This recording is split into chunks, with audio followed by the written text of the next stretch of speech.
Section 7.4 is relative rates of growth, and this is a section that I do assign homework from, and I explain it because it gives us skills that we're going to use later on in Chapter 10 when we start working with sequences and series. But I'm not going to ask any test questions over this section. I just want you to do the few homework problems that are assigned. I only assign 4 or 5 homework problems. I think right now it says to do 1 through 9 odd. All right, relative rates of growth. So it's often important in mathematics, computer science, and engineering to compare the rates at which functions of x grow as x becomes larger. So we're interested in what's happening out at infinity. Exponential functions are important in these comparisons because of their very fast growth, and logarithmic functions because of their very slow growth. So here we see a function of y equals x squared. This blue graph is a function of y equals x squared, and it increases fairly rapidly, but not near as rapid as y equals 2 to the x. Now e is approximately 2.71828. The bigger the base is on an exponential function, the faster it grows. So e to the x will grow even faster than 2 to the x grows. And when we compare logarithmic functions to exponential functions, you notice the logarithmic function grows very, very slowly and the exponential function grows very, very rapidly. If we let f of x and g of x be positive for x sufficiently large, we say that f grows faster than g as x approaches infinity if the limit as x approaches infinity of f of x over g of x is equal to infinity. If the function on top is getting bigger faster than the function on bottom, then this limit will be equal to infinity. The limit as x goes to infinity of g of x over f of x is equal to 0 if the function on the denominator gets bigger faster than the function in the numerator. Here's a graph of y equals 1 over x. As that denominator gets bigger and bigger, meaning x is going off to infinity, what happens to the y value? It goes to 0. So if the denominator is getting bigger faster than the numerator, then that means that that limit would be equal to 0. The value of the function y equals 1 over x as x goes to infinity goes to 0. As that denominator gets bigger, the value of the fraction gets smaller. It's going to 0. So let's say that x was 10, then that would be 1 over 10 or 0.1. If x was 100, we would get 0.01. If x was 1,000, we would get 0.001. And you see these numbers are getting smaller and smaller and smaller, so that means that they're going to 0, but they're never going to actually be equal to 0, but the limit would be equal to 0. Does that make sense? And we say that f and g grow at the same rate if the limit of the ratio of the two functions is equal to some constant.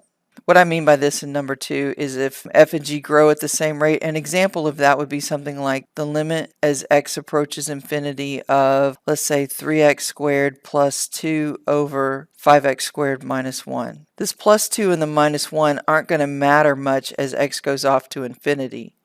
As x goes off to infinity, then what this limit would be equal to is 3/5. That would be a constant function.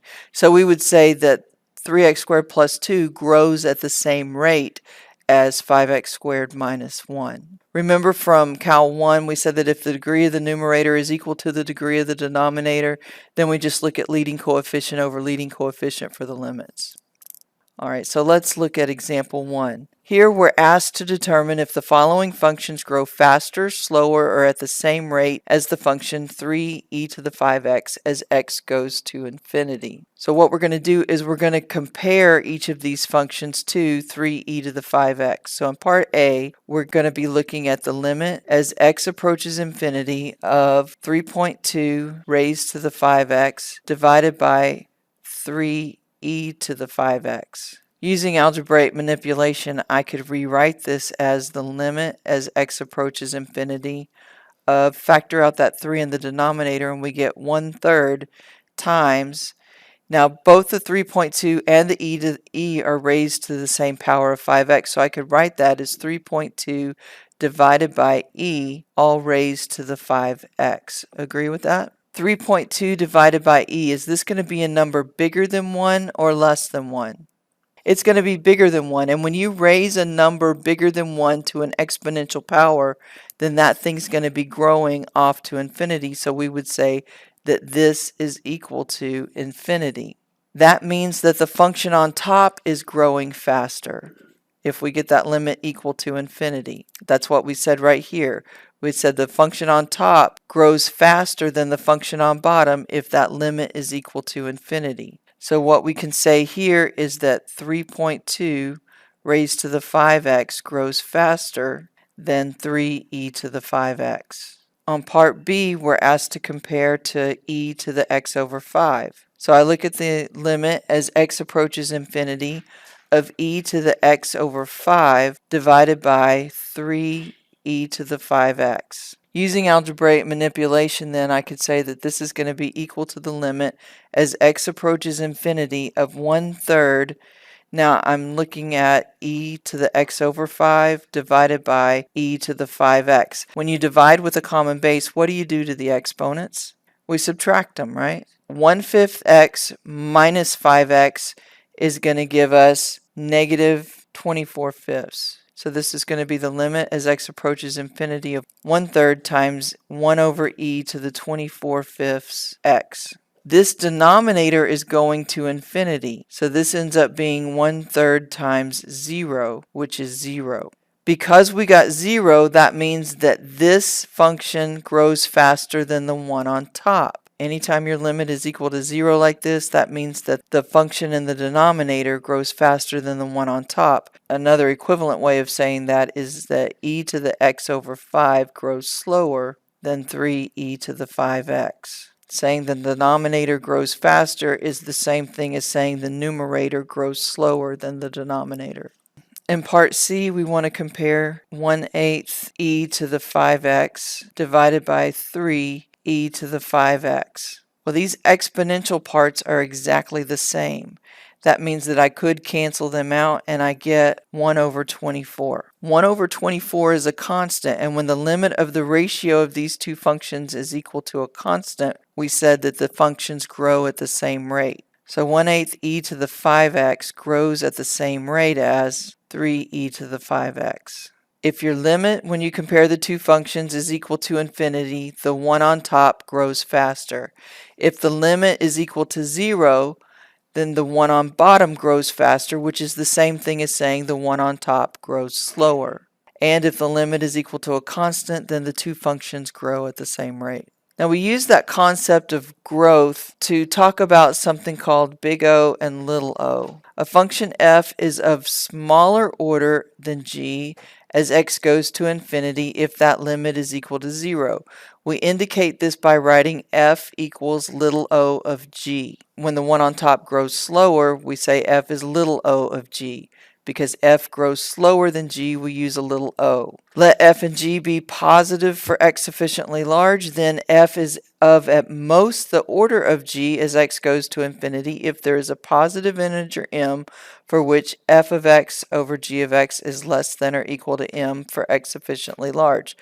This means that f is big O of g. So if we look at the limit and compare the ratio, if we get a 0, f is little o. If we get any number other than 0, then we say that f is big O. In example 2, we're asked to state whether the following statements are true or false as x goes to infinity. So in part A, we have x is equal to little o of 3x. That means that we need to look at the limit as x approaches infinity of the function on the left compared to the function on the right, because that's what we did. For little o, we took the function on the left and compared it to the function on the right for little o. So that means I'm going to look at the limit as x goes to infinity of x over 3x, and that's going to be equal to 1/3. In order for this to be little o, I would need that limit to be equal to 0, wouldn't I? So because this is not equal to 0, we would say that this little o statement is false. The question was, if it's a constant, what would it be? Well, the answer is it would be big O. For part B, we're asked, is x little o of x plus 4? So we look at the limit as x approaches infinity of x over x plus 4. And that's going to be equal to what? The degree of the numerator is the same as the degree of the denominator. So it's leading coefficient over leading coefficient. That would give us 1. So is this a little o? No, because this is not equal to 0. So we would say this one is false. Part C, we have x is big O of x plus 4. Is this statement true or false? Well, we need to look at the limit as x approaches infinity of x over x plus 4. We already said that that is equal to 1, and because that is a constant, this would be a true statement, because that is less than or equal to some arbitrary value, upper bound m. Part D, we have x equals big O of 3x. It's hard to distinguish when I write these a little o from a big O, but that's why lines come in handy. This was a little o, this was a big O. We've already evaluated this limit in Part A, so this is a true statement. Part E, we want to know, is e to the x equal to little o of e to the 2x? In order to check this, we need to look at the limit as x approaches infinity of e to the x over e to the 2x. Well, e to the 2x I could write as e to the x squared. So that's going to be the limit as x approaches infinity of 1 over e to the x. Because I can cancel this e to the x with one of these e to the x's, leaving us this.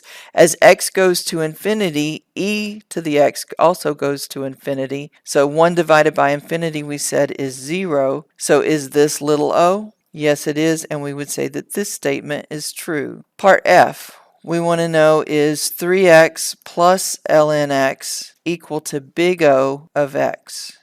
So I look at the limit as x approaches infinity of 3x plus ln x over x.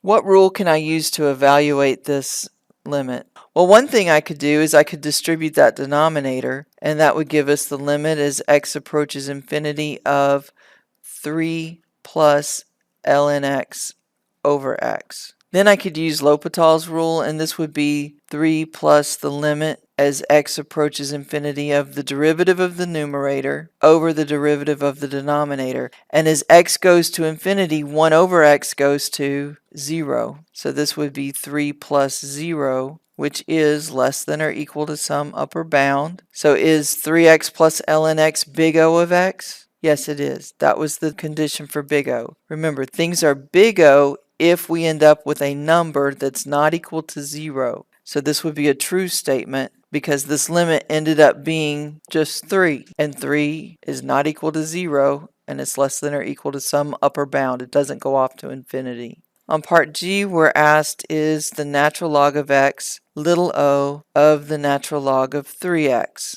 So we need to look at the limit as x goes to infinity of the natural log of x divided by the natural log of 3x. If I use L'Hopital's rule, I could say that this is equal to the limit as x approaches infinity of 1 over x divided by 3 over x, and that's equal to 1/3. Do y'all remember L'Hopital's rule? We went over that in Cal 1. When you're evaluating a limit of a ratio of two functions, that limit will be equal to the limit of the derivative of the numerator over the derivative of the denominator. Let me write that out in symbols for you. L'Hopital's rule says that if you have the limit as x approaches infinity of a ratio of two functions f and g, that limit will be equal to the limit as x goes to infinity of the derivative of the numerator over the derivative of the denominator. Don't confuse this with the quotient rule. This is not the quotient rule. I'm strictly taking the derivative of the numerator over the derivative of the denominator. So in Part G, we had the derivative of natural log x is 1 over x, and the derivative of the natural log of 3x is the derivative of the argument, which is 3, over 3x. Ooh, strike that. Glad I redid this. The derivative of the argument, which is 3, divided by the argument, which is 3x. This is also going to be 1 over x, and that limit is equal to 1. Regardless of that, this is still not equal to 0, so that means that this ln x is not little o, and this would be a false statement. It's actually big O. And the last part of this question is Part H, and it says that the square root of x squared plus 4 is equal to big O of x. We want to know, is this a true statement or not?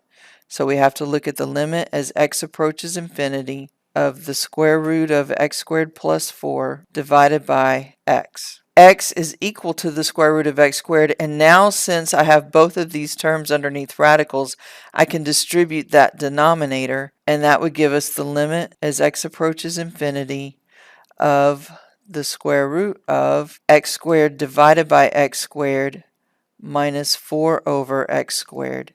And as x goes to infinity, x squares are going to cancel out, leaving us 1, and 4 divided by infinity is going to give us 0, and the square root of 1 is 1, and 1 is less than or equal to some arbitrary upper bound. So yes, this is big O, which means that this is indeed a true statement. What's going to be important about this for Chapter 10 is determining which functions grow faster than others. And we can do this comparison. And this wraps up section 7.4.